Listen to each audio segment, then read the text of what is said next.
e reunião com diferentes setores da parte do processo para formar governo. Um processo que está progressando de forma satisfatória, segundo o formador Eyman. Está señalado dois trajetos de importância desse aqui.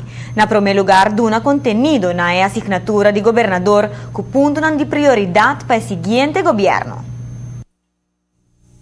Aspecto de crescimento econômico de Aruba, que tem que continuar estabelecimento de de três pilares econômicos para Aruba, atenção especial para finanças públicas do país Aruba, para reduzir o déficit de governo e chega num balance budget, chega também na o qual nós chamamos balance budget rule, que está provisão que também dá-nos condição para garantir benchmarks, que está pone segurança adicional que no futuro pressuposto também cumpre com o qual está estándar internacional para botar finanças públicas sustentável e nós temos também parte para o governo atual e para o seguinte governo também está uma prioridade que está sempre busca de crescimento econômico e conexão com o bem-estar geral dos cidadãos.